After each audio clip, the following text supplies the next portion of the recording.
For hundreds of years, humans believed that only massive dams could control water.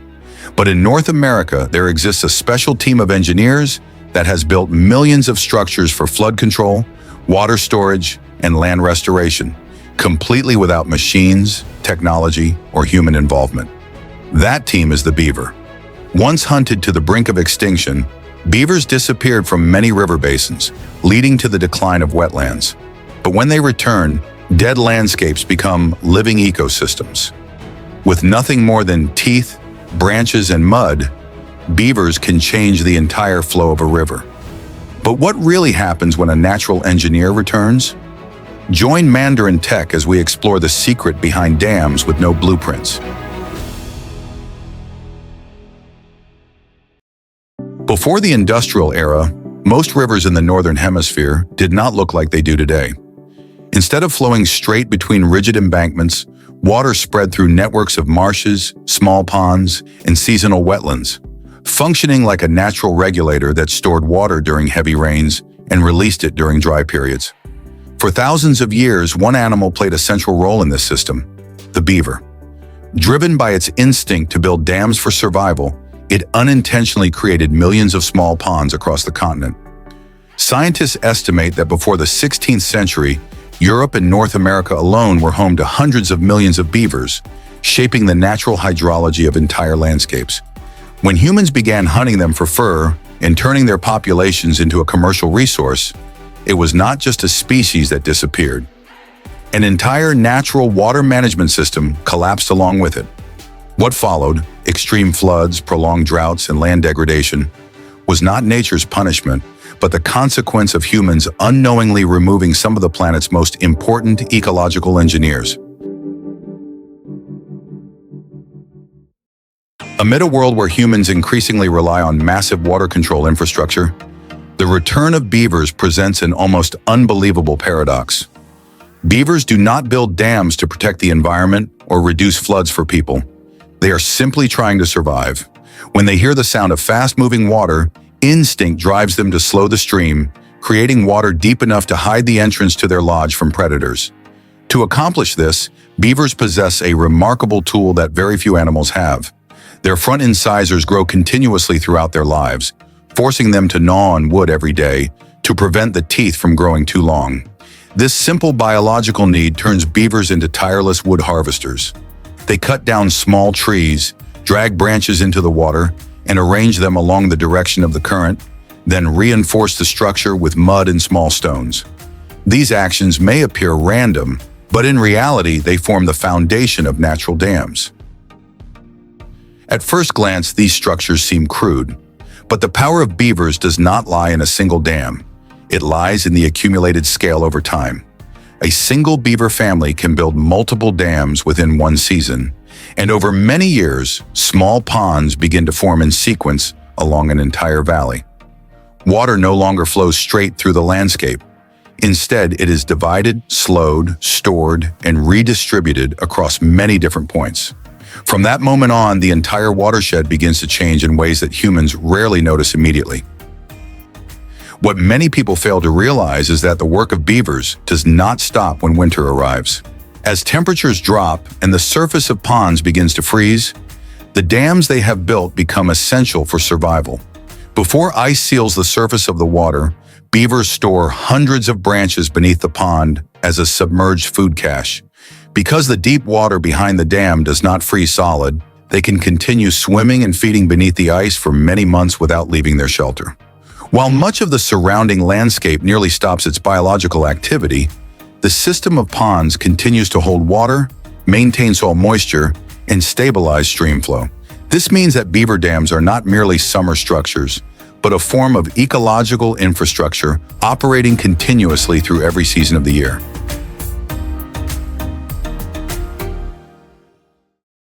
Scientists today use a highly intuitive term to describe areas where beavers live: the sponge landscape. This concept is not merely figurative, it reflects the way an entire watershed begins to function like a massive water-absorbing system. Instead of allowing rainwater to rush directly downstream, hundreds of small ponds created by beavers disperse the flow across the valley, holding water at many different points at the same time. When heavy rainfall occurs, the water no longer concentrates into a single mass of energy. Each small pond acts as a natural reservoir, slowing the current and dividing floodwater into many weaker flows. As a result, the flood peak arrives later and at a significantly lower level compared with watersheds that have been rigidly engineered. This delay is critically important for downstream communities because it creates reaction time, often the factor that determines the boundary between manageable flooding and sudden disaster. The sponge effect becomes even more evident during the dry season. The water that has been stored does not disappear. Instead, it slowly seeps back into streams, maintaining flow even when many surrounding areas have already run dry.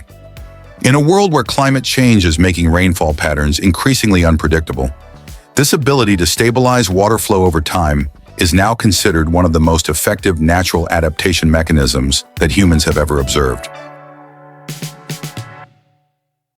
However, in many watersheds today, the natural cycle of the sponge landscape effect can no longer restart on its own. After centuries of hunting and environmental change, beavers have disappeared from many regions that were once their territory. As a result, humans must actively bring these remarkable ecological engineers back.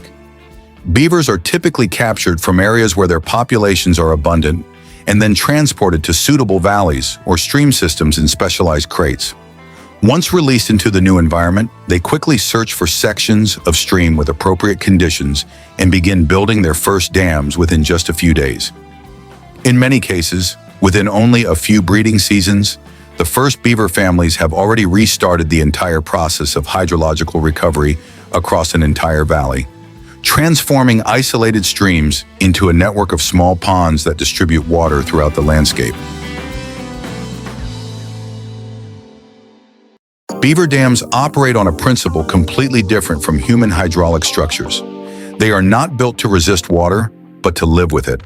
The structure, made of branches, mud, and small stones, creates many natural gaps, allowing water to continuously seep through or gently overflow the top of the dam. As a result, the pressure behind the dam rarely accumulates to dangerous levels.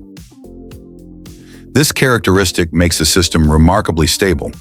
Instead of concentrating force at a single point, the entire watershed shares water pressure through hundreds of small flow paths. If one section of the dam is broken, the water simply finds a new route without triggering a chain reaction.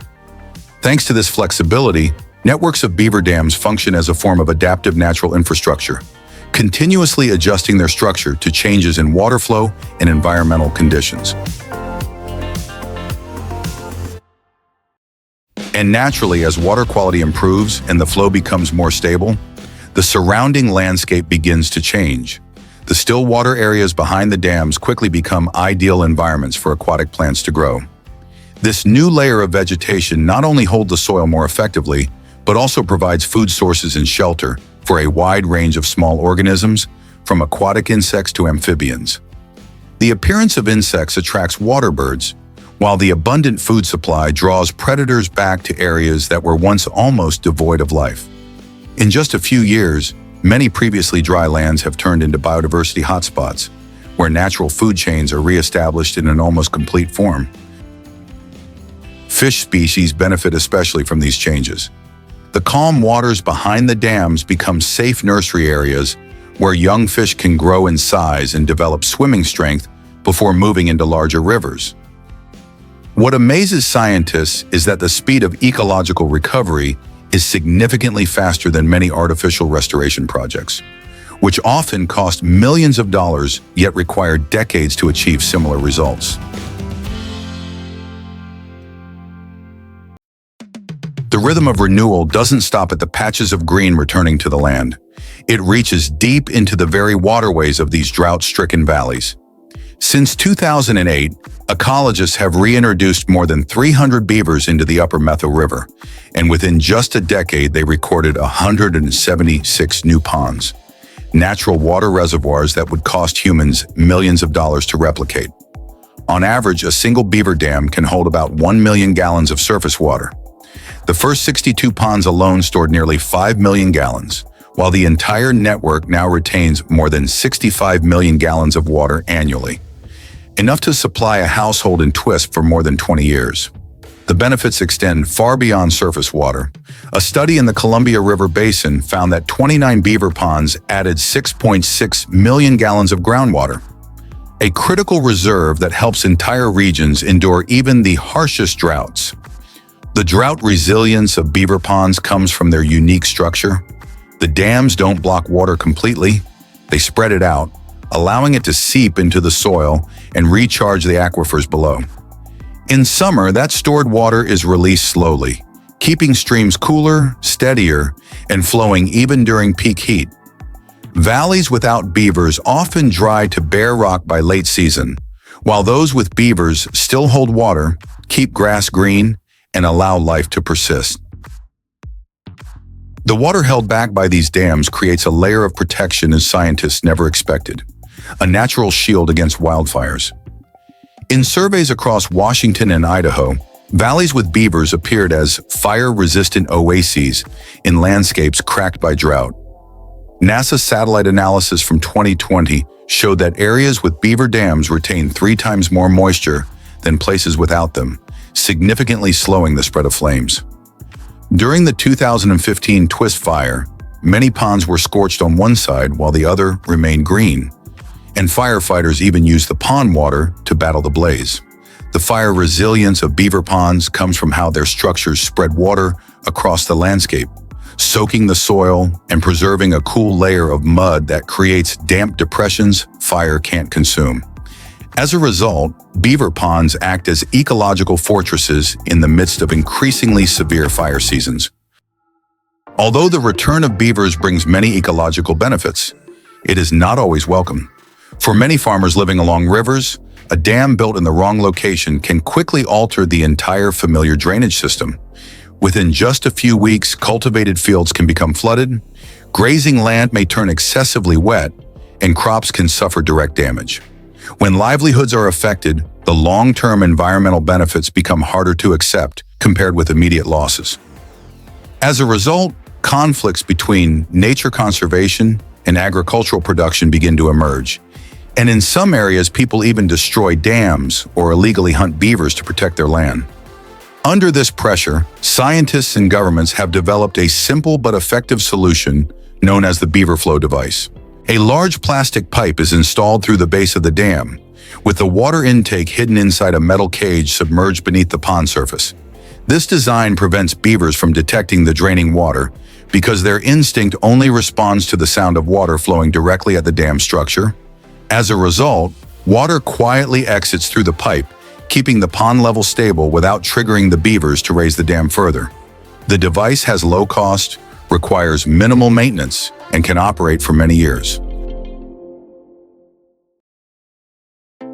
The rivers being restored today aren't just bringing back salmon and reviving parched valleys. They're also reshaping how people view beavers. Once seen as troublemakers that cut down trees, flood yards, and damage levees, beavers in many states were pushed to the edge of extinction, surviving only in small pockets hidden away in remote wetlands. Washington chose a different path. Instead of trying to suppress their instincts, the state decided to turn those instincts into a force for natural recovery. Programs like the Methau Beaver Project and the Tulalip Beaver Initiative now function as ecosystem reconstruction teams. They respond to every call about nuisance beavers, humanely trap each animal, run health checks, and relocate them to depleted watersheds, places where their instinct to build dams becomes the most valuable resource. In 2023 alone, more than 150 relocations helped create dozens of new dam complexes, slowing streams, adding shade, lowering temperatures, and reopening lost migration corridors for juvenile salmon. And from there, watersheds once written off as hopeless finally have a chance to regain their first rhythms of life. If you spend enough time standing beside a stream where beavers live, you will realize that change does not come from any dramatic moment. Everything happens slowly. The water level rises little by little, grass grows thicker, and birds return before people even notice that something has changed. For an ecologist, the most remarkable thing is not that these small dams can reduce floods or filter water, but the way they remind us that nature already knows how to repair itself if it is given the chance. Beavers are not saving the world.